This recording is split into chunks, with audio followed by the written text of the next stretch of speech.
Open. Bella did not explode. Normally, maybe she's holding it in. Um, I'm too tired. yeah, that's great. Welcome back to the Husky Women's Hoop Show. Um, unfortunately, we don't have wins to talk about. They're close games, if you take solace in that. We got a few things to talk about this week.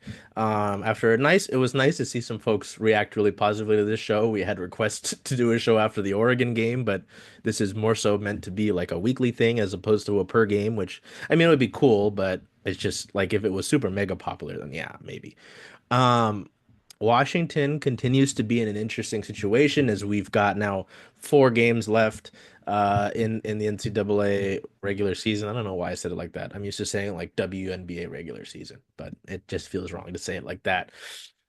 Two critical games for the Huskies over the past week. We'll talk a little bit about the backcourt. I wanted to talk about Xavier Sellers and Eladine last week, but it kind of got lost.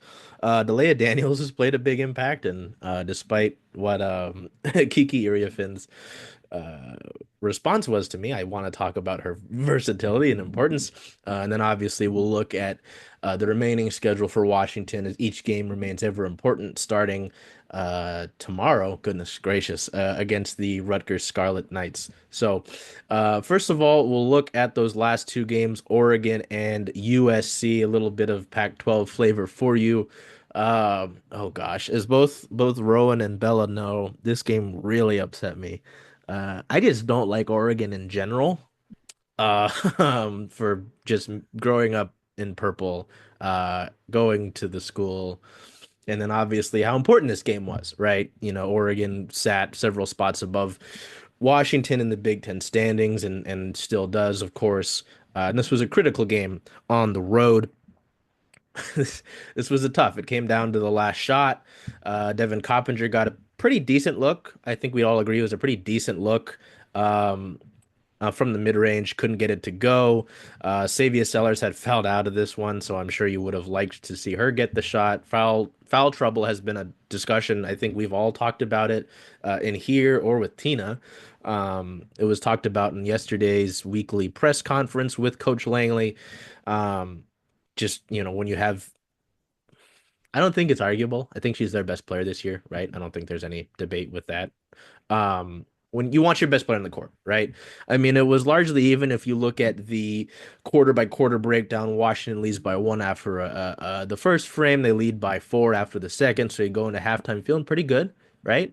But knowing that there's more work to be done, you lose this third quarter by 2, and then Oregon outscores you by 4 in the final frame, and you drop the last one, despite Washington making 6 of the last 7 field goals. Deja Kelly played a big role in this one. I have to get her name really was fascinating. Mevius for Oregon played a big role in this one, 14 points, but Deja Kelly led the way with 21.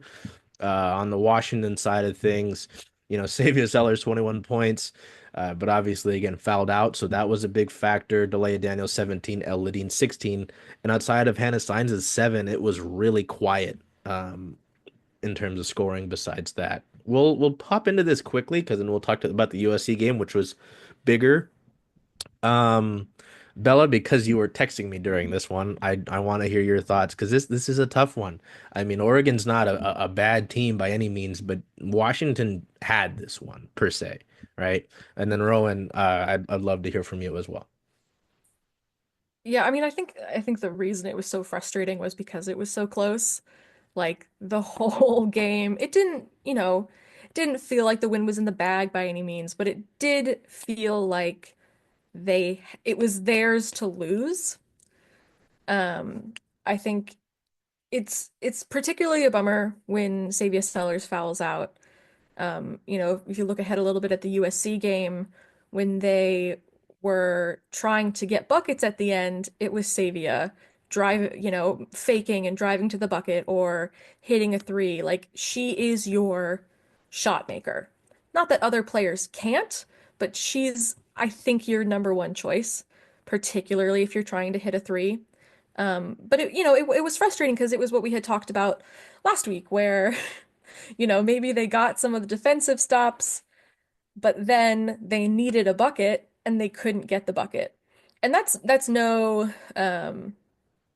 disrespect to Devin, I think it's tough to come in as a freshman. And I think she had played some, but she hadn't really played much right up to that point that she got the shot. Like, that's a really tough position to come into. That's not an easy shot to hit. It was a good open shot, but also like mid-range isn't necessarily her forte as far as I know. Like she's a bit more of a three-point shooter, a bit more of a driver. Um, so I'm wondering what the option was there, like what they were looking for. And it was interesting to hear after the USC game, and I asked Savia Sellers basically about struggling to make those shots down the stretch. Um, and she didn't have much to say other than, yeah, we got to make those shots. Like, it doesn't seem like there's anything particularly that they feel is mentally in the way. Um, but they know that there's something missing there. Like, they can recognize that they are getting so close and they are getting there, but maybe it's, not having the experience of a is she a fifth year senior, Deja Kelly? Is she a graduate student? I don't remember. She's in her fourth or fifth year. Like, yeah, I think her fifth year, like very, very experienced player getting those buckets down the stretch for Oregon. And UW, you have Dalayah Daniels, but she's not really um she doesn't create her own shot as much as a Deja Kelly or Savia Sellers does. So maybe that's where like a little bit of Washington's youth comes into play. But yeah, it was just a bummer to see them get so close and like not be super bothered by, the 6'8" presence of Felice and do a pretty good job of guarding the players. And they held Deja Kelly down for a little while and then she just went off. You could not stop her mid-range for anything. So it was just it was a bummer just because, it would have been a huge relief in a way for them to win, and they need it in the standings. Yeah, I mean, as expected, we talked about it last week.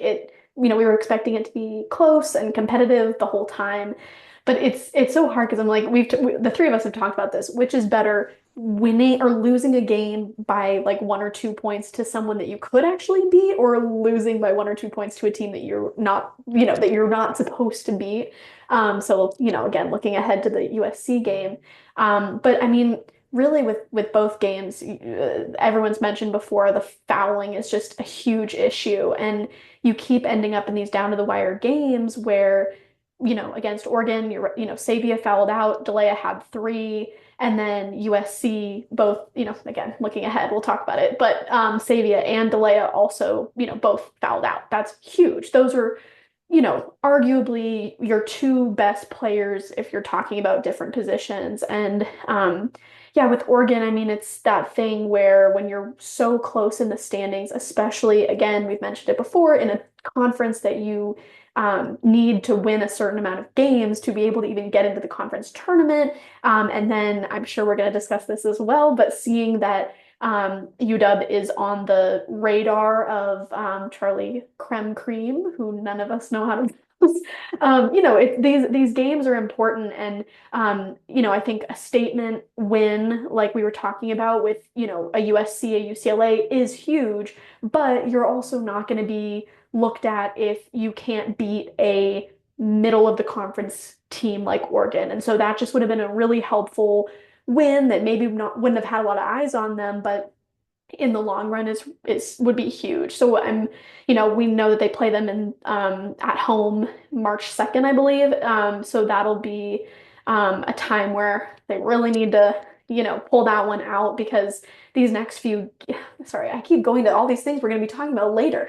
The Oregon game, I mean, just in general, I think 21 from Savia, 17.6 rebounds from Dalayah, and then 16 points and 7 rebounds from L. That's huge. That's, your big three, really consistent. And I think that's the best that they could do. And again, it brings up the question of how are they going to figure out how to end close games, and that can be talked about with teams like an Oregon, teams like a UCLA, a USC. It's all an issue. And now we're starting to see that not only is it shot selection, it's also how do you avoid fouls to be able to even have a shot to find selection four and in the last final minute. So, yeah, I think it's going to be huge for them to try and win against Oregon in their final game to try and have a shot at making, Big Ten tournament and the NCAA tournament. And yeah, it's just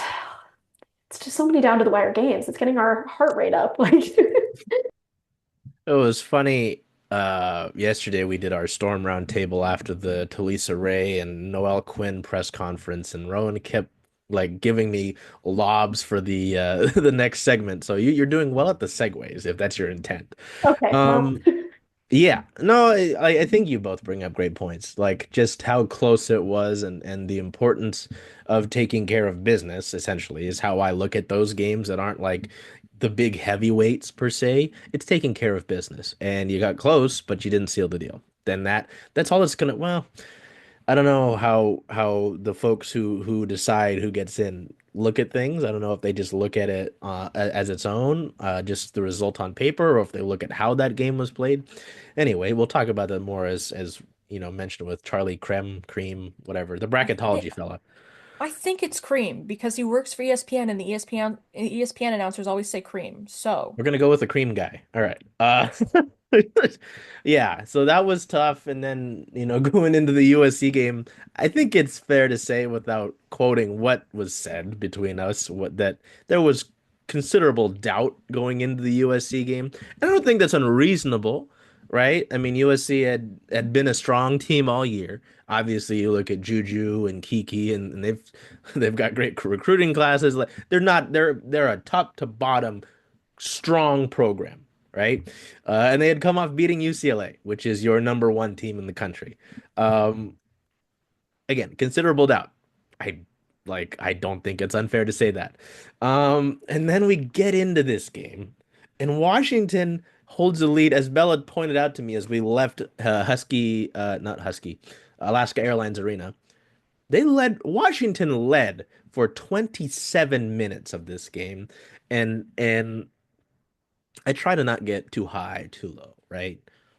I thought they were doing it. I really thought like first quarter, two, oops, I'm out of focus. Hello. There we go. First quarter, you can't, I'm not basing anything off that, right? You go to the second half after a weird second quarter that was a really, really strong defense. I was talking to Bella about something. I look up and there's like 2 minutes and 30 seconds left, and they're around 20 points each. I said, what the hell is happening here? Like neither team could buy a bucket, but the thing like that's normally we've seen Washington go on these droughts in the second quarter, right? And it's been detrimental to them down the stretch because they have to dig themselves out of that issue. USC wasn't scoring either. So it was like you are like whether it be luck or your defensive prowess, which we've heard Tina talk about how they've played defensively throughout the course of the season, like you were in a great scenario going into half. You ended up tied. That's fine. I'll take Washington tied against the top team in the country any day.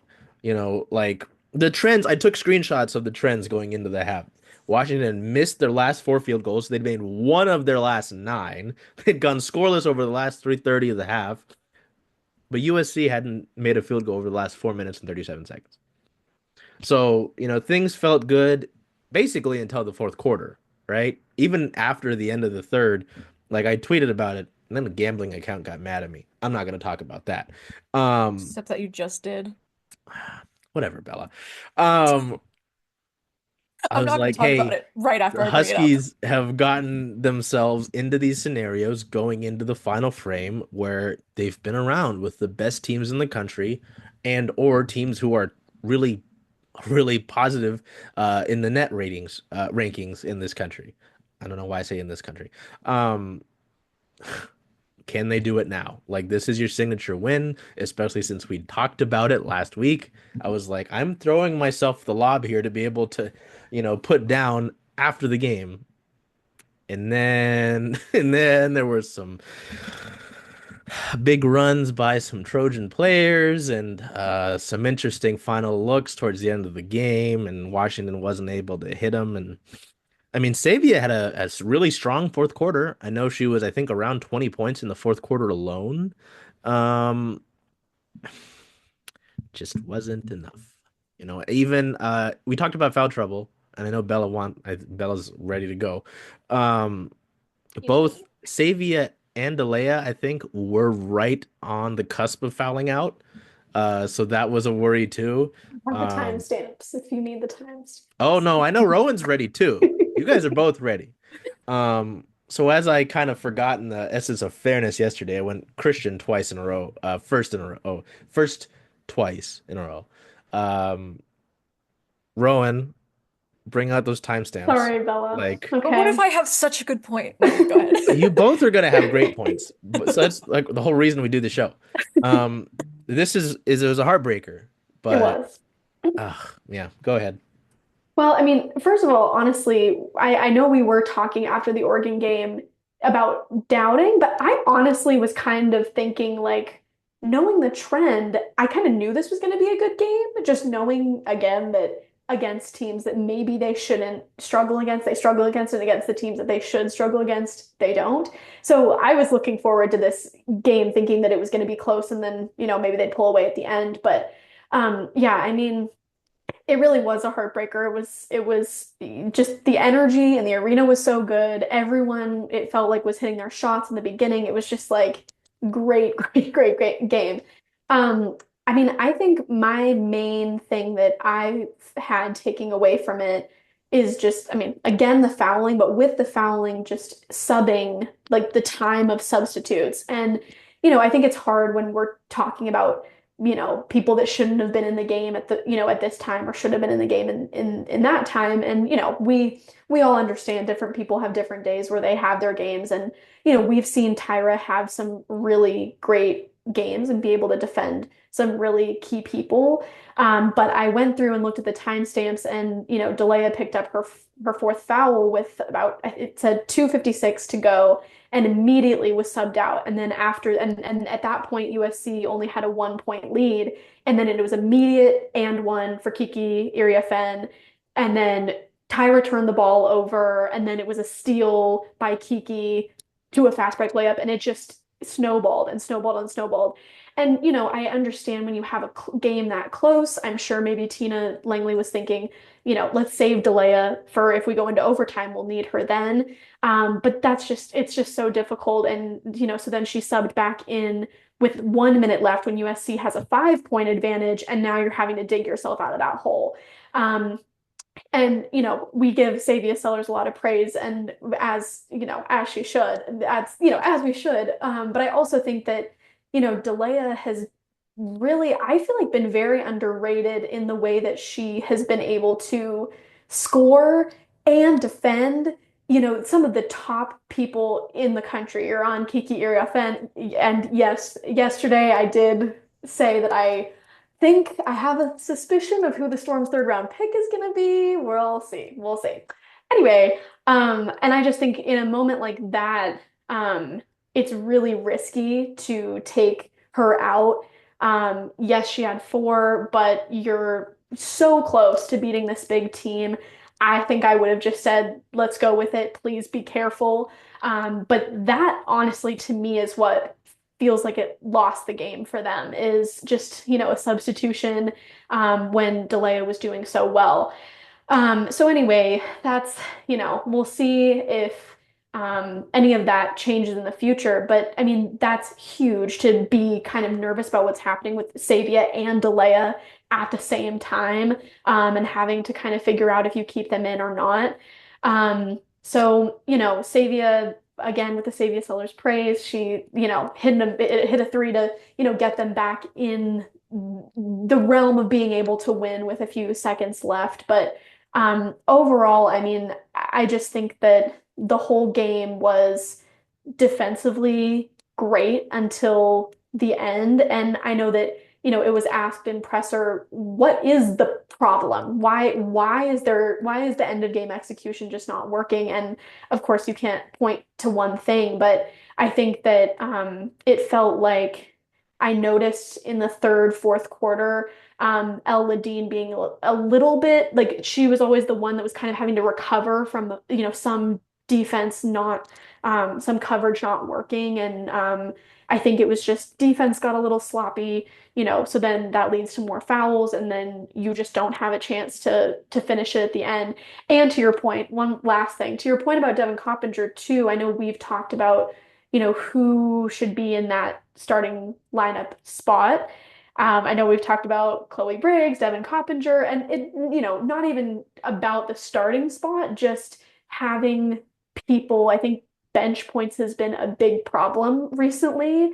And I think Devin's been great. And you're right, she had a really great look at the end at Oregon. And I just think, unfortunately, if you have players like Savia and Dalayah who continually get into foul trouble, you really need to make sure that you are using your players wisely and using the bench wisely. So that's fine. Yeah, that's honestly like half of my main point is I feel like the USC game exposed more than some other games have the lack of depth that Washington has. Not only were USC able to rest players like Kiki Iriafen and Rhea Marshall, Talia von Oelhoffen, I mean, really everyone except for Juju, I want to say, like had more like mid 20s to high 20s minutes instead of the 38 that Juju played or something like that. And so, I mean, I think Rhea Marshall and Kiki Arafin played barely any of like the third quarter and then like came in partway through the fourth quarter and they felt like energized, ready to go. They were running and it felt like UW was slowing down. They were getting tired. So not only like does USC have the depth to be able to rest some of their players throughout the game, they also have the depth if there's foul trouble. And they have, different contributors. Like you could take Talia von Oelhoffen off or Kennedy Smith and you bring in an Avery Howell or a Kaylin Heckel and, are they going to score a ton of points? No, but they're very consistent contributors. Clarissa Akunwafo, I believe, their sort of backup big, like she's had some really influential minutes. They have a really great freshman. And so it was just like UW was just outmatched in terms of what was available. And that's, part of why some like Savia and Dalayah fouling out is such a big problem, right? If you're at South Carolina and you have, say, Tahina Pau foul out, okay, you still have Raven Johnson and Malaysia Fulwiley and Tessa Johnson coming off your bench, right? Like, and obviously Washington's not going to have the depth of a South Carolina. Very few teams do, but it can really kill teams that are sort of the underdogs if they can't mentally and physically play those 40 minutes with basically the same five players. Because beyond just like not really having a ton of depth, there's also not really a clear like sixth player of the year impact off the bench. And I feel like last year as a freshman, it was very clearly Savia Sellers. Obviously, she moved into the starting role eventually, but like for a while, it was very clear that she was the person coming off the bench and impacting the game. Same way I think like a Malaysia Fulwiley or a Tessa Johnson or literally any of South Carolina's bench do. Clearly, I watch a lot of South Carolina. But there's just there's they have good, strong starting pieces, and then beyond that, it it hasn't quite come together consistently enough. And I think the problem with that is just that there's only so much you can do to fix that this late in the season. You can't suddenly get those players more minutes than they've had. I think we've seen Devin Coppinger's minutes increase, and I like that. I think her minutes have been very good. I think she is the closest to being like your impact sixth player of the year, off the bench in terms of like bringing defensive energy and, playing within the system and taking her shots when she's open. Um, but it's just not quite the same. And, particularly with the defense that they were playing, it required a lot of doubling and tripling of either the posts, Kiki Arifin and Ray Marshall when the ball was down low, or even Juju Watkins on the perimeter. And it's hard to double a player on the perimeter. Like it's one thing if you have a player down in the post and you're kind of like coming off of your mark a little bit to swipe at the ball, but you're moving players around a lot in the defensive scheme, and it also relied on leaving some wide open three-point shooters. And eventually, in the fourth quarter, they made those three-point shots. So I think, and that's one of those things that was clearly a tactical decision by Tina. You have to, you know what your disadvantages are, and you have to kind of make a plan and hope for the best to some extent. And that's what Lindsay Gottlieb talked about after the fact was their plan required leaving certain players open, and once those players, particularly I think it was Kenny Smith and Caitlin Heckel, started hitting those shots, then you're screwed a little bit because you can't really change your system, and you just it's just and it tires you out. So it was a I think given the circumstances, they played fantastic. I think the team should, there's so many things to be proud of from that game. Juju Watkins was incredibly inefficient. Kiki Iriafen was mostly effective at the end of the game. Like there was a lot of really, really good things that they did. And it was just, it really felt like one of those situations where just like the underdog did not have enough to take over, the team that had the advantage. And it's not like it's just not something there's an easy fix for. It's just tough. Can I add some things to drive the point home? Oh I God, thought it no, was absolutely not. How dare you? I thought it was interesting. I'm looking at the box and I was looking at it this morning, but now that I look at it, it's like, okay, Savia, this is for Yep. USC. Savia 38, L 36. So all the starters had above 30 minutes. Next is Tyra with 19, then four Hmm.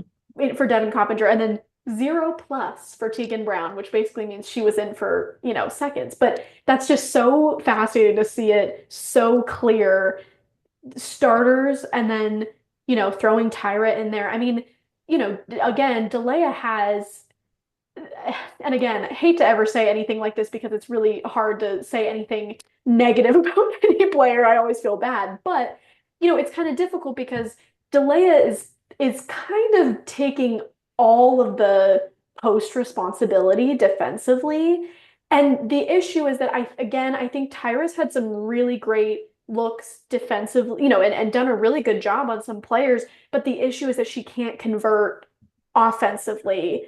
And I think it's the same. I mean, with Brenna McDonald, the only other post available at the moment, it's unfortunately, I don't feel like she brings enough on either side to really truly be someone that can come in and give Dalayah some, a little bit of a break. And we've talked about Olivia Anderson, who we now know is out for the rest of the season, unfortunately. And, we don't really know what she would have brought necessarily, but that depth is important because Dalayah's having to guard Kiki Iriafen and Rhea Marshall at the same time. And, I think that that's honestly one of the biggest issues right now. And then, I guess, is that all I was going to say? I think that is all I was going to say. But I agree that for what it was, I think it was incredible to really reflect on, okay, so Tyra was only in 19 minutes and Dalayah played, most of the time on two, really strong posts, and she still was able to score 10 points as well. And it wasn't just a defensive effort, it was also she was converting on offense as well. So Dalayah Daniels praise is always today. The thing about Tyra Eke is I actually feel like she's very good at playing as a traditional post. Mhm. Like she will get in those pick and roll situations. If she gets position, she generally finishes around the basket. I think what's tough is that Washington wants to spread the floor kind of as much as possible, and she doesn't do that. She's a very good screener, and I think she's done a really good job of getting some three-point shooters open at times. So I actually don't have I don't have major issues with what she brings offensively, but I think defensively she's not quite consistent yet. And so, she'll kind of pick up fouls that she shouldn't, and sometimes the rebounding isn't quite there, and it's like you want just a little bit more from her for, if you're gonna put a player on that doesn't space the floor in a system where you kind of need to space the floor, you want to get a little bit more defensively out of her than you are. Mhm. I feel like that's kind of where my brain is at, and that's why she's been going with the four guard lineup, right? Because Right.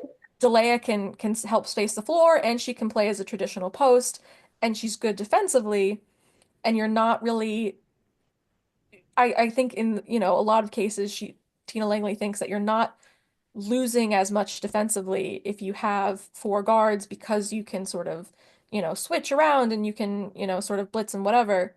Um so it's an interesting situation, particularly like looking at the Rutgers game, because I feel like it's another team where they don't necessarily have the most. I think their post player is generally Destiny Adams, and she's the same height as Dalayah Daniels and a very similar type player where like it's her kind of speed and her variety of finishes. So I think that'll be a really great matchup, and it'll be interesting to see how the rest of the team matches up and if Tyra sort of fits into defending that team at all. Because it feels like most of the time when she is defending, it's to defend a very traditional post like a Lauren Betts or someone, Philly Chase, someone who really is just trying to like stay down there. And it's tough to fit her into the more movable, wide open system that Washington wants to play with the offensive personnel they have. Rowan took my things I was going to use to back cleanup with. I was like, I had the box score up. I was like, Jesus Christ, everyone up here is like 35 plus minutes. Hannah Sines played 39 minutes. Mhm. Um, and then it's Tyra, yeah, with the 18, and poor Devin with 4. And the only recorded stat for Devin is a turnover, which, ouch. Yeah, no, I mean, I think my biggest thing I want to touch on with this before we talk more about the backcourt.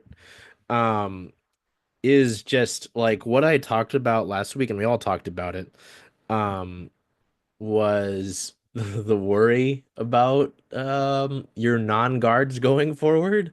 Because again, as I mentioned last week, you do have Nina Kane coming in. Bryn McGoy is listed as a forward. Fine. Who the hell is playing in the post? Who is taking up what Dalayah Daniels is doing right now for you? Like obviously the transfer portal is a thing. Da, da, da, da, da.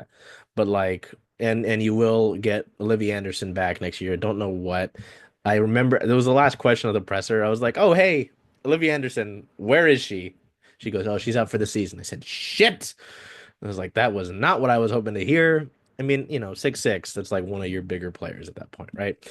Um, so yeah, but again, it just goes back to my concern. Like I generally feel good about the program going forward with Savia. You've got another year of El Ladine.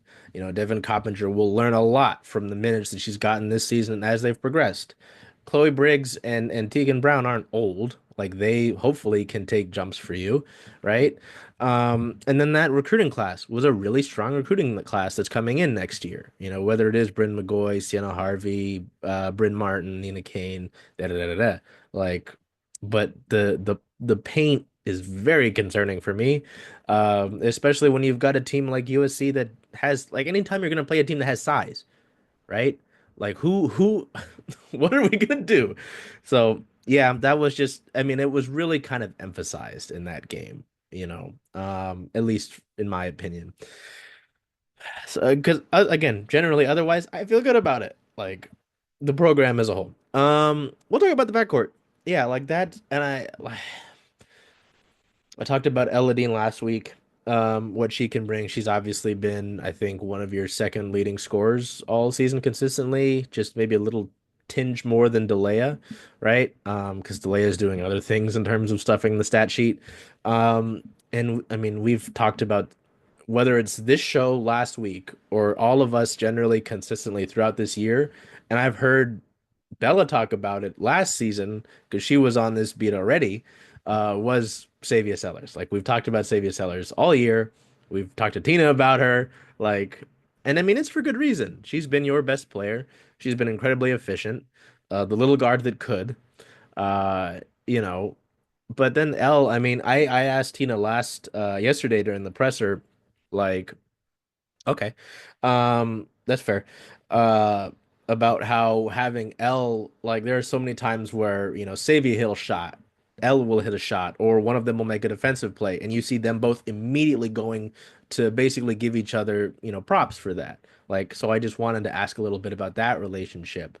And Tina had great words for those two as well, and basically said, in summarizing, because I'm not going to read the full Otter transcription, that Elle like lit up any room that she was in and was such a valuable presence, for the chemistry of that team, which is good to hear because you're going to get a new crop of guards that she'll kind of need to do that for again.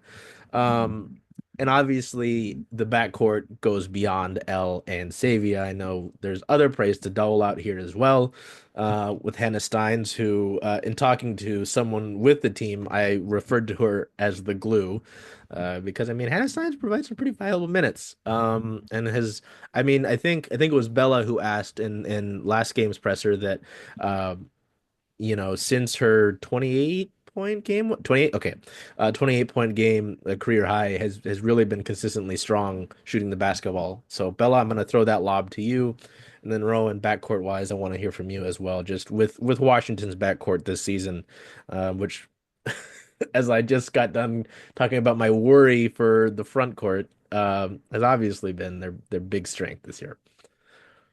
Yeah, well, you mentioned that we have another year of Ella Dean, so I just wanted to make sure that people know that we also have another year of Hannah Steins, and I just feel like since she had that career high night, she's been confident in her shot, and she's been shooting from three really well. And so much of Washington's offense depends on hitting threes. Like we've talked about it, it just is a fact. Like that is th their best offense in a lot of ways. And so having her and Savia are sort of both point guards. It's a bit they sort of will switch off who is running the point at various points in the game. But having both of those players who can both facilitate and hit their own shots, I just feel like the importance of that can't be overstated. I think she was in double digits, I want to say, against USC. I don't remember exactly how many points, but she had a couple threes. And she just looks confident when she shoots. We had talked to, it was after, what was the home game before the USC game? It was a game. Maryland? Or no? Was it Maryland? Yeah, it might have been Maryland. And I was asking Elle and Savia like what they thought of Hannah's confidence since that game, the career high game. And Elle was basically talking like, well, I've known she can do this the whole time. Like she is a very, very capable scorer. And even though Hannah didn't necessarily talk about after the USC game about being more confident, it's something that I just feel like radiates off of people sometimes. Like you can just feel when they're more confident taking their shot and taking those shots away from other people in particular. I think at times as a point guard, right, it can be tough to decide when do I shoot my own shot and when do I create for others. And I think at times she would get stuck in creating too much for others when she would have, say, a wide open three. And I really have loved seeing her be more of a scoring threat. I think another one of the positives from the USC game was just how balanced the scoring was. Like, no, you didn't really have bench scoring, but you did have like it wasn't Elle had 40 and then everyone else had like 8, 9, and 8. It was multiple players in double digits and like really significantly contributing. And I just think we've seen a little bit more from her in the past couple games. Maybe it was just sort of like I needed the wake up call of a 28 of a 28 point career high game. Um, but I just think she plays really well with Elle and Savia, and she's really good at finding open spaces and pushing play. Um, and it's really important that right now she is feeling confident in her shot and hitting those shots and contributing. Because what we talked about earlier in the season was basically not getting enough contribution outside of Savia and Elle and Dalayah, depending on which one went off on the night. So having her contribute consistently, um, and really recognizing that she's a very talented scorer, I just think, just wanted to give her a little praise for that. I mean, That's with all. that too, I'm looking at the box score again, and for USC, and a stat that I again overlooked is she had 10 rebounds in that game against USC as well. So she had a double double, 10 points, 10 rebounds. That's huge. And I think, I mean, I noticed that also stood out to me in the game. I mean, if I remember correctly, she was being guarded by Juju, who played, I believe, the same amount of minutes as her. Hannah played, 39. I believe Juju played around the same. And I think, the way that she was confident in her shot. I mean, she, against someone who, is one of the biggest names and, just in the country. I feel like you have to be confident to attempt to shoot and also just to, be out there playing the way that she was. And yeah, so I definitely agree with you with the Hannah Stein's praise. And I think that has been huge, even if we're looking at both Oregon and USC. That distributed scoring, yes, while it's only among the starters, is very important. And I think that, going back to what we were talking about earlier, if there was a little bit more bench input, I feel like this could be one of the best teams in the Big Ten. I mean, you have, Savia and Elle, who, on any given night, it's nice to have a backcourt of two players who are, somewhat comparable, where if one is having a hard time, here's another. You have a 40-point career high from Elle. You have a player who can kind of someone else that can pick up the slack, but also on a night where they're both, shooting consistently and distributing consistently, you just keep adding on to your stat sheet. And yeah, I think it's great to see so many, Hannah kind of moving into that, third supporting guard scorer role. And I love to see that. And then you have, again, you have the support from the post of Dalayah Daniels, and then back to what we were talking about with Tyra Eke. I mean, I do think that she's been a great distributor. I can't remember what game it was. I believe she is at least in the top four in assists on the team. I could be wrong on that, but I think it's great to see distribution to these guards that have really been great offensively. And I mean, yeah, I think that's all. I mean, we've already said how great Savia and Elle are. I don't even know how what more there is to say about it. But yeah, I just think I agree with you on the Hannah Steins adding her into that big three guards there. You did remind me with Stein's rebounding stat. I wanted to give a little bit of praise because we had talked in the last show about the guard rebounding kind of falling off after it had been a focus on the in the early part of the season. But against USC, they Well, really pulled it out. I think they were lead they I think they out rebounded them in the end. And it was I sort think of it was I believe it was tied, but also okay, it that was close. that Yeah. um that Hannah had 8 defensive rebounds to 2 offensive rebounds, Mm. meaning that she was going in to get these rebounds against a Kiki Uriaf and Rhea Marshall type lineup there. That's huge. Yeah, it definitely felt like against USC in particular, and I think against Oregon as well, like they're sort of getting back on track of because we don't have a massive post presence, the guards need to rebound. You need to box out and you need to rebound. And they did a very good job of that, particularly considering that the posts that were there were Kiki Iriafen and Ray Marshall, like very, very talented rebounders. And I think they did a really good job against USC. It was a bummer because they really got killed by offensive rebounds at the very end there, which it's tough because it's again that also plays into like the end of the game, everyone being tired. Like, are your guards that have now played 35 minutes at this point, like really wanting to run in for that rebound? Like it's just tougher. But I did want to like acknowledge that I think the guard rebounding, despite them being losses, was a really big positive and can hopefully help them get some wins down the stretch here. And because of that last time in the USC game, and because we talked about it on the show, I asked Tina about it yesterday. I said, "Hey, how have you felt about the way your guards have crashed the glass?"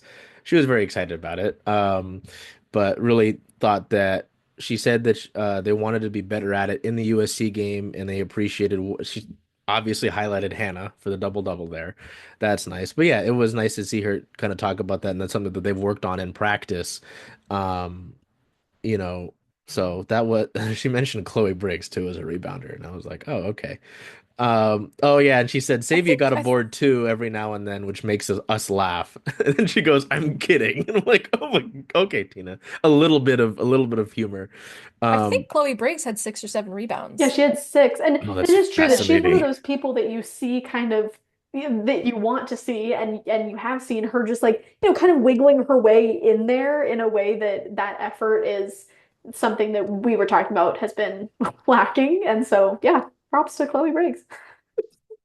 Yeah. Oh, gosh. Who did you ask about being top four in assists numbers, Rowan? Tyra. Tyra, she's second on the team in Oh, the. Oh okay. wait, I no, was no, no, gonna no, say no, no, no, second, no, but no, I no, no, no, okay. no. I was I gonna said say that's different.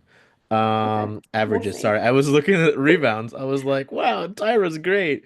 I was gonna say No, another thing she's that Bella. no, Oh, okay. no, Did you no. find it? I was gonna just She's lower on the take list. the time. Yeah. Oh, Sorry. dang. Okay, I think at one point, I will say at one point, and again, I think her minutes have been fluctuating a bit. So I know that at one point I looked and she was, I think it was second or third in assists. The other thing I was going to say, going back to something Bella mentioned a while ago, um, talking about the reasoning for the late in game execution in close games, I think that the again, I mentioned it last week of the timing of when they implement different defenses. And I think I mentioned before that against Iowa, for example, they just waited way too long to be pressing, that then they were Ah, slowly making their way back. And I noticed that at the beginning that the double team on Juju Watkins was working really well, and that somehow they couldn't find someone else to kick it out to, who was left open. And I think that that was great and that was huge. But one, burns energy really early on. And two, it felt like USC was able to make those adjustments that then later in the game, like I said, El Ladine kind of kept, getting a little bit out of rotation to a Kaylee Heckle, shooting a three that I think maybe Tina Langley was willing to give up her shooting the three. Not sure, but either way, I think those are things that are also important of when do you implement this defense? Do you wait to see if Juju is, gonna go off and then you start double teaming, or do you just, preemptively just decide to do it? And what will that look like in the long run for if you do get in a very close end of game situation? It's a give or take. sorry, I messed up the numbers there. Tyra is sixth in the team in assists per game. Okay, They are terrible. in doing their stats, they're one of the worst like total like team assist teams in the Big Ten. They are not good at that. They're the top in field goal percentage and 3-point percentage though, so that's been there. But what I was gonna say, with you talked about the recruiting class, right? And you talked about the bench depth, like obviously this puts a good amount of like belief that these freshmen, these true freshmen, will come in and impact a team, which is not something that you usually want to bank on, right? But with how, at least with how Tina has talked about some of the recruits, like Bryn McGoy was at this USC game, which was nice. A McDonald's All-American, someone who, essentially can score from all three levels. Not Tyra.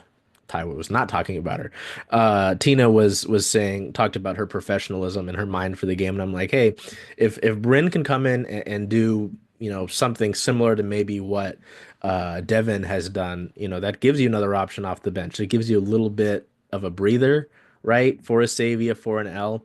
So I mean, you've got that in terms of the guards. Again, it just goes back to anything but the guards. I mean, and your depth there, and maybe anything but yeah, guards and wings. Um, it was mentioned somewhere in all the praise for the guards, Dalayah Daniels, and that versatility. Like, I've been hammering this home because I've finally like been seeing it. Like, I knew about Dalayah Daniels before this year, right? Seattle kid, all this and that. Like, basically best friends with Rowan. Wink, not really. Rowan knew of Dalayah growing up. But it's just been really amazing to watch what she does on the court. I mean, it doesn't always translate into this massive stat line, but the blocks, I think she's second all time in program history for blocks. The rebounding has been a thing. And even earlier in the season, when they were still going with the Tyra Daniels starting five, like Tina was talking about how I keep saying Tyra was talking about. We've only heard from her like once this year. Tina talked about how Dalayah like had transitioned into this traditional post last year and has been working to get back out of that this year, and now she's back in it. Like she just kind of does everything. Maybe not shoot threes, but it's just been really fascinating to see here and there. Her form is fascinating. It's been really amazing to watch how incredibly versatile that she has been for this team, and whether that's by force or, just how she plays the game, right? Because you guys have talked about it. She's kind of needed to be that for Washington, and she's been that, and whether it's like being on an island with a player I think it was late into that Maryland game that I talked about that, or, the task that she had against USC. So I know we've done a lot of praise already, but we're gonna do more.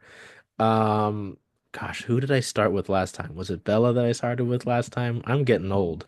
Was it Rowan who I started with? I don't, or I'm gonna throw to Rowan because Rowan's doing hand signals. Um, I can't remember either. I don't know. I'm getting old. Rowan, I need Dalayah Daniels praise, and I need it Wait, now. Then I Bella, I feel need it like I've too. already done all, or not done all the praise that I can, but I feel like she's all I've been talking about today. But another thing I just was thinking about when I was talking about defense and choosing when to do different things. There was one point late in the game that I believe Dalayah was on Juju, and I believe Chloe Briggs was on Kiki Iriafen, something like that. And it's so interesting because the more that I looked at it, I noticed that it was to kind of make sure that if there was a pick and roll action, that Dalayah could be there to defend Kiki or Irafen and being able to switch on defense. But what was so fascinating about it is that it's not crazy for Dalayah to be guarding Juju Watkins. And that's the thing that I just think is so special about her is that she can move like a guard. She can shoot the mid-range, like a guard, but then she can defend against some of the best posts in the country. That's, huge. And I think that that's something that is definitely going to be missed next year. And just from a personal standpoint, yeah, I've been watching. I've known of Dalayah since probably I was in elementary school at this point and played against her in high school. All the things. And it's just crazy to think about this being her last year of basketball and just seeing her evolution. I think it's been amazing, and she's just been so great for UW. And honestly, at the beginning of this season, I was kind of joking about her being picked by the Storm in the third round, just because I know that they like to do it with the hometown kind of kids bringing them back. But knowing not to get into Storm stuff right now, but knowing what the Storm is looking like, knowing the way that she's playing, it seems like it's actually honestly the perfect pick for the Storm in the third round, and just give her a shot in training camp and see what happens. But anyway, all the Dalayah Daniels praise today, I guess. But I just think that she's been great all season and feels like she is continuing to get better, and kind of a bit of a Gabby Williams feel to me a little bit, just in this like stat stuffing category. And that's just, again, lots of Storm and UW basketball going on in my brain right now. So that's the comp right now. But then being able to guard those big posts has been huge against these Big Ten teams who have a lot bigger of a post presence than UW has. Yeah, I honestly, now that I think about it, would not mind having Dalayah be a backup four to Nneka Ogwumike. You've got your five pretty figured out. Right? And like if you don't want to play undersized Gabby Williams, Alicia Clark at the floor four, which I feel like is kind of the plan that is they're going for right now based I'm on who they saying, have. I mean, it makes sense. It does make sense. I feel like something that impressed me, like part of her what makes her so great, right, is that she has sort of like guard like athleticism and speed. Okay. Um, and like something that particularly impressed me a couple times during the USC game, I think it was, and even the Oregon game, she would sort of sense or see that whoever was guarding her sort of around the top of the key was suddenly looking somewhere else, right? Not quite paying attention to her, and she would take the opportunity to rip around and go straight to the basket because she knew that her defender was not as fast as her. and like it was sort of her moment to strike. And I feel like she's really good at finding those moments to, you know, figure out what the best way to get a bucket is. Like, does she need to be setting a screen? Does she need to be, trying to rip and go to the basket? Is she doing a spin move, step back situation? We've seen that a couple times.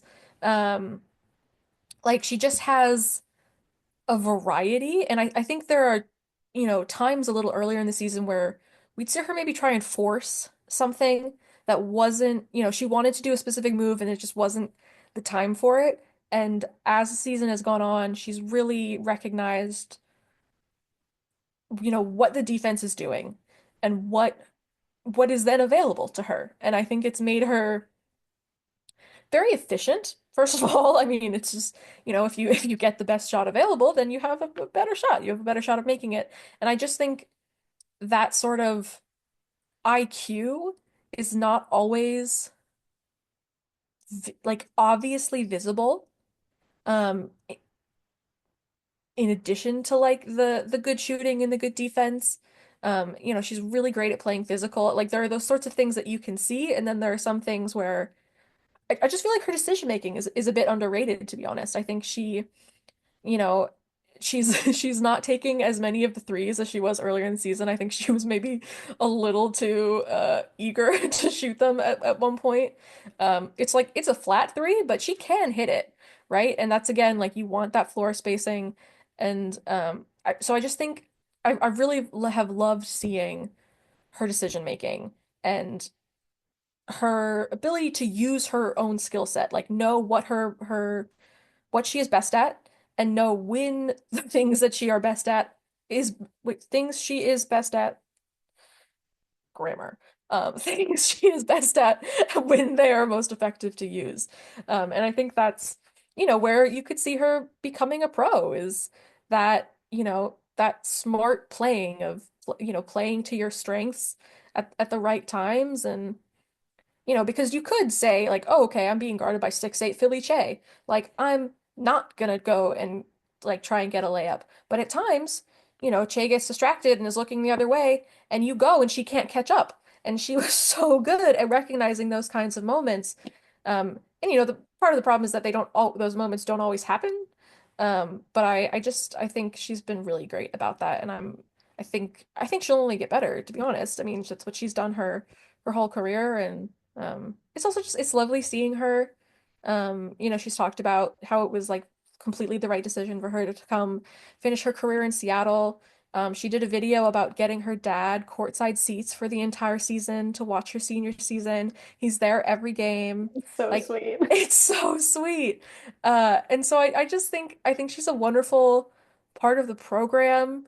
Like and I think she's like pretty clearly a voice in that locker room too. Like people listen to her and trust her and know that she knows what she's talking about. And I hope we get to see her play as a pro for at least a little while. I was kind of bummed we didn't get Lauren Schwartz as a pro. I'm, happy great she went right into coaching and that's a wonderful addition to the UW coaching staff. But I do hope Dalayah gets a chance to sort of show how in terms of her uniqueness as a player, she can bring value to teams. I don't mean to keep bringing up the Storm UW sort of like Storm talk while we're doing UW, but like versatility, I think in obviously a lot of sports will get you a roster spot at minimum, just a roster spot or an invite, right? You'll get your foot in the door, and not to like downplay to just versatility, but Joyner Holmes had versatility with Seattle, right? Like it didn't work out so much this year, for reasons, but like, versatility will keep getting you a job, and so I think Dalayah will certainly get looks. I don't know where it would be. My whiteboard says one thing, but yeah, no, I mean it's just been so remarkable, blocks, rebounds, steals, the flat three. Like it's she's a very fun player to watch. And with some of their best players in Dalayah and L, I mean, well, yeah, and Savia, like they're very different, those two and then Dalayah, and it's nice to have that sort of contrast. Like I think it was kind of mentioned, if you had a more of a bench or more maybe of an experienced bench, different. We're talking about different things as we now head into the last four games of the season, with their first ever matchup. I didn't know this. Their first ever matchup against Rutgers. They've never played Rutgers before. The Black History Month game. It is a tragedy what Adidas has done with the Black History Month jerseys. They used to look so much better, especially Washington's. They were beautiful. I loved whenever those would come out. I was like, hey, we're gonna get to see them this year. I'm covered. No, it's pathetic. Um, at Nebraska, at Minnesota, so a little two-game road trip after this Rutgers game, and then they come back home for senior day against Oregon, which is a big deal. And before we started this show, I was just looking at the Big Ten standings on the Big Ten website, and as Rowan said, I hate that they don't have the number next to the standing, but Washington, is sitting right at the 13th team um, in the conference. If I'm correct, is it 13 teams that get into what is it? I can't read that. I think I it's remember it being 15. four. Oh, 15? Okay. I Okay, so trust they're in a you to do spot, it. but Okay. you'd Hold on, like I'll Google. you'd certainly like to be better is the point, I think, right? You don't want to be, holding on for dear life, hoping that on the last day, it's any decision day. I hate. I hate waiting on other teams. I know a lot of people don't like this trope. You want to control your own destiny, right? Not Destiny Adams. Um, but you look at Rutgers. Rutgers is down at 17th in the Big Ten. So I don't like to say you should take care of business, but you should take care of business. They've only won two games all year. Christ, in conference play, that is bad. Jesus. Um, they play Nebraska on the road. Nebraska's two slots ahead of Washington. They play Minnesota after that. Um, on the 26th of February. That Minnesota is sitting right above them um, in Big Ten standings. And then Oregon, we've talked about Oregon and how they played them last. Oregon's what? They're eight, right? Yeah, they're like Rowan said when we were talking about it, they're a middle of the conference team. Like you need to win. Well, I don't know if need, but you want to have a winning record to these four games, right? And that would be three games. Bella, did you double check how many? Yeah, it is 15 teams. 15. Okay, so you're in a decent spot, but again, you don't want to worry about that. Um, every time we've gotten either a weekly presser or talking about just the games in general, like preparation has come up with this Washington team, right? Tina has lauded their preparation, their practice, so on and so forth. I mean, in that scenario, they prepared well. They showed out they haven't really gotten skunked by teams per se, right? Especially not the big ones in UCLA, USC, LSU. The Michigan games weren't great, but you know, I don't know. How are we feeling going into these last four games? Again, I especially in a conference like this that oh yes, I can bring in Mr. Cream's bracketology. The latest ESPN bracketology has the University of Washington. This came up on the 18th, so it's recent. It's after the USC game. Has Washington as the last team in to the tournament this year. Again, that would be the first time that they've made the NCAA tournament since Kelsey Plum was there, which Kelsey's been gone for a decent bit. She's won a few titles in the WNBA, and done other things. Wish she would have come here. But yeah, they've got Washington as part of the last four in. That would mean 13 teams from the Big Ten in total in this latest bracketology make it into the tournament. It's big. I mean, it's not a small thing just to make the dance, right? It's not guaranteed. Like some programs, it's basically all right. Let's just get there, right? Bella, how are you feeling heading into these last four, and then Rowan can put the big bow on this. I feel like I feel like the most important game, first of all, is Rutgers, right? Because you cannot let a team that's, I believe, below them get a win over them. You need to keep the teams that are you cannot hand teams below you a win and yourself a loss. Um, I think Minnesota and Nebraska are really interesting matchups, and I mean I think it's tough. I think first of all you have to beat Rutgers. You have to. And you you need to I think you need to beat Oregon at home. My hope would be, the USC game was a really fantastic crowd and atmosphere, and you could tell when the crowd pumped the players up, and I think it really did improve their performance in that game. And I would hope that I don't think as many people will show up for the Oregon game, but I hope that people show up and are loud and give the Huskies some home court advantage in that game. You lost in Eugene, okay, but can you win at home? You have to win at home. Um, I think it's just tough. You don't want to rely on getting some big upset win in the first round of the Big Ten tournament. And I think the best thing that they can do is just win their remaining games. And that's a lot easier said than done, right? Obviously, if it was easy to win, everyone would do it. But that's not how it works. Someone has to win and someone has to lose. Isn't that a bummer? But I just think, um, I think the team is very capable of doing it.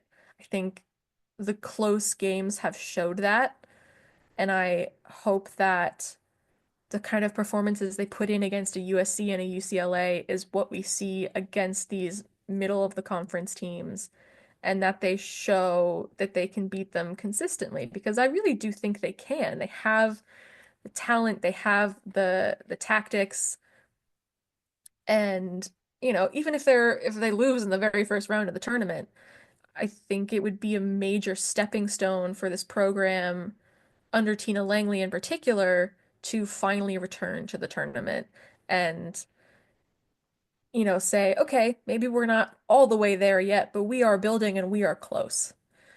Because that's what they hired Tina for. They wanted her to turn the program around. They paid her literal millions of dollars to come in and turn this program around and get it back to winning. And so I know Rowan has to go soon, so I'm gonna let her talk now. But I'm cautiously optimistic, I think is the best way to put it. I'm glad you're cautiously optimistic because I was not really going to say the opposite, but I, I mean, I think, like you said, Rutgers, it has to be a win. And I think, with anyone, with any team, any sport, home court advantage is big. And really something to prove that even more is I haven't been to an away, game, what any of Washington's away games.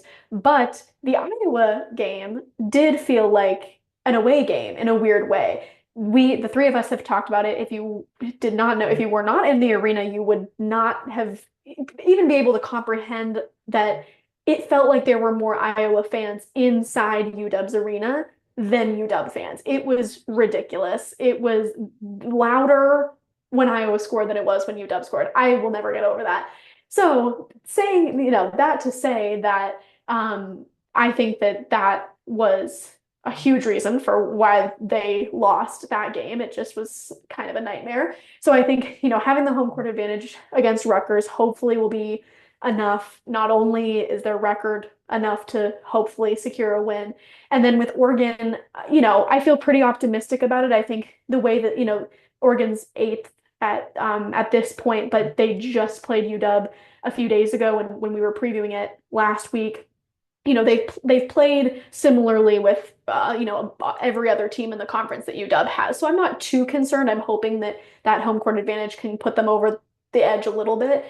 But Nebraska and Minnesota, I'm actually a bit nervous for just because they feel like those Michigan State teams where, I've never been to the University of Nebraska or the University of Minnesota, but from what I know about their fan bases, I have a feeling it's difficult to play there. And being just so close to them in the standings, again, similar to Michigan and Michigan State, it's just like, it could go either way. And what we've seen from UW on the road, it doesn't give me the most confidence about those two games. So that's a little nerve-wracking. But the goal, of course, is to get those 4 wins. And I think, unfortunately, the other sad thing about the USC game is just we were talking about how they needed a statement win. And now, with the 4 games left in the season, they don't have an opportunity to get that state. Like that was their last opportunity at a statement win. And I love to see that Charlie Cream is still, keeping them in the back of his mind, even post USC game. That's huge. And so, again, to put them over the edge to being in contention of going to the tournament, those 4 wins they have to happen. So Nebraska, Minnesota, I'm nervous for, but we'll see. To be Yeah. clear, I'm also nervous. I think I'm just like the optimism in me. Maybe it's the delirium of no sleep, but I'm just Maybe. like, maybe this is when they put it together. Maybe this is when all of the things that have gone wrong at various points during the season, they figure it out. Will that happen? Who knows? But could it? Technically, yes. I think The delirium is hitting. I Sorry. think like Bella has mentioned and I've mentioned like Rowan mentioned as well. Like I feel good about the program going forward. They do feel like a program that's like on the doorstep of being like a team that is more comfortably in the Big Ten tournament and probably has a little bit less stress going into the, hopefully the NCAA tournament next year, right? And I know at points like Tina's talked about growth points, and they're happy the way that the team itself has grown, and especially. She talked about in the presser yesterday about how they've grown since December, November, right? That's fine. But I do really think whether it just for the program as a whole, right? Making the tournament, making the big dance is a big deal, as has been mentioned. Um, I tend to be the more optimism guy in this situation. I think they're a better team than Rutgers. I think they take care of business. I think, with how they handled USC and maybe I think I said this before we started the show officially, like maybe the whoever is going to look into this and decide these nominations into the tournament, like does look at how Washington has played these games because I think it matters. I'm not the one making these decisions. Um, Another factor is not only just getting the wins or the losses, right? How those results come about as well, if that's the case. Do you show out and take care of legitimate business against Rutgers? I think that matters. If you falter and you win by 2, ooh, then we've got a problem. If you show up and like I go back to the growth points and how they prepare and practice and so like the game planning, Tina said this team loves the game plan. You look at how you lost to Oregon, and it's hard to beat any team 2 times in the same year. It's a little different when you play them a bunch in the same year, but you should beat Oregon. And I'm not saying it needs to be a blowout. Like that would be wonderful. That'd be great senior day, great way to cap the season off. I don't think it's realistic. I don't think Oregon's a pushover like that. But I think there's a few things that go into that. So, I don't know. I feel comfortable. I do. Nebraska and Minnesota, especially Minnesota, I go, ooh, you're gonna need to hunker down and show up here. So I don't know. I feel good. Like we'll look at this when we get to the end of the regular season, surely, and I don't know when the selection show is, but I'm sure I'll be nervous as hell. My hands will get all clammy. Because I don't know, it's fun. It would be really fun to cover this team going, especially with you both know the personalities on this team, right? Like to get into the tournament, especially for someone like Dalayah to get in to do this. Like, I don't think Tyra did it when she was at what, Central Michigan? Like, so I don't know. It would be big, but at the end of the day, I think my thing I'll take away with this to put a bow on it is that they need to take care of business, and I think they can do so. So, yep, tomorrow, Rutgers, we're gonna try to get this out Wednesday night. We're recording it Wednesday afternoon, so it is Wednesday, right? It's been a long month. I I'm think tired. 5 p.m. counts as night. Whatever. I'm tired. Bella's tired too. The delirium. Rowan has things to do, so we'll get out of here. So tomorrow against Rutgers, the start of taking care of business. It just needs to start there. So till we see you next week, hopefully. Who knows what's gonna go on? Take care of yourselves. Be well. Hopefully Delayah shows out again and we get another like save you 30 or 40 bomb. I don't know. But till then, take care of yourselves. Be well. Do whatever you can to make today a great day. Hey, Charles. Hey, Jen. Hey, how about them Huskies? Ooh, purple and gold, baby. Yeah. When are you going to watch all those away games, though? All those away games. There are a lot of them, and I was hoping to come to Rough and Tumble because this is the home of Circling Seattle sports. If that's okay with you. I think that's a great idea. Hope to see you all here.